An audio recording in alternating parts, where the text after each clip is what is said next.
गोसोखौ माबायदि नांदों आं दिनै गावखौनो बहुत माने गोसोखौ माने मोजां मोनदों मानोना दिनै सासे आइजोआ एसां बैसो जानानैबो 100 मिटार 200 मिटाराव गल मोननाया एसे सहस बाथ्रा नङा मानोना आं सासे आबादारि खालामनाय आइजो आं न'आव खामानि मावनायावनो आं प्रेक्टिस जालाङो आरो जिहेतु आं बे नेपालाव पार्टिसिपेट खालामनो थांनायाव बारा प्रेक्टिस खालामनो मोनाखैमोन कभिडनि थाखाय थेवब्लाबो आं माने गोसोखौ आं माने गावखौनो माने ताकत खालामनानै गेलेनो थांनाय जादों खारन बे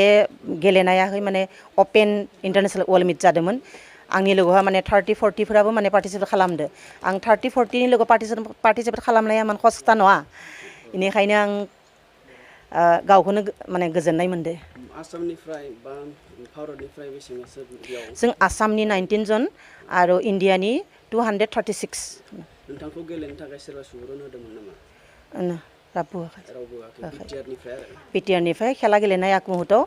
आं हथादनो थांनाय जादों नालाय आं माने बोंनाबो थांनाय जायासै आं बेफोरखौहै हथादनो थांनाय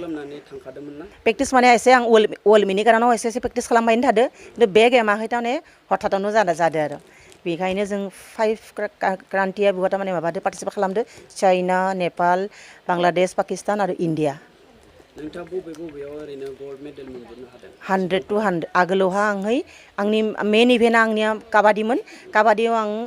87 आव आं गल्ड मेडेल मोनदोंमोन आसाम जाना गेलेदोंमोन आं गुवाहाटीयावहा माने अल इन्डिया गायमप्रिया जादोंमोन इनिफ्रायनो जोंनि असमाव आरो मोनसेबो दलाबो माने गल्ड मेडेल लाबोनो हायाखै जोंनि दलानो माने गल्ड मेडेल लाबोदोंमोन आरो काबादियाव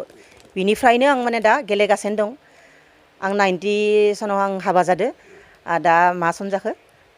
2021 दासिमबो आं माने गाराखै आरो गेलेबाय थादों आरो बिदि सानो मानोना बिथांनि थाखायनो आं दिनै माने दावगानो हादों बिथाङानो आंखौ सिखारनो होयो बेयाव बांगालफोरनि माबा दं नालाय मस्जिद दं नालाय आजान होयो 4टा बाजायाव बे 4टा बाजाखौनो आं माने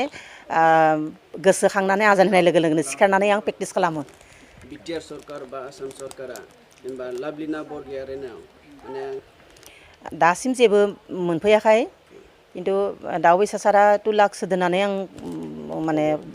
मोनफैदो खबरखौ आं बे रांखौ आं माने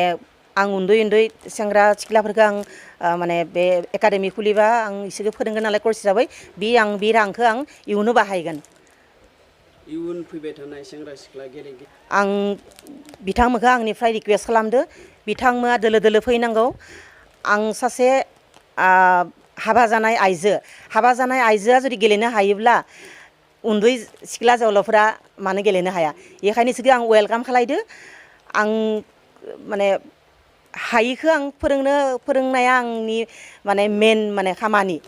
बेखायनो आंबोदि सासे कुन्जलता अखथों बिटिआराव गल्ड मेडेल लाबोनो हानाय बेखौ लुबैयो आं आंबो गोजोननाय मोनदों आरो गासै रायजो राजायाबो बोर मोनसे हरदोंमोन बि नाजादोंमोन बि लेखायै बि जाफुंसार होनो हादों बेनिखाय आंबो रायजोनि जा बोर मोनदों बेखौनो आंबो बिथांमोननो रायजोसिम साबायखर होयो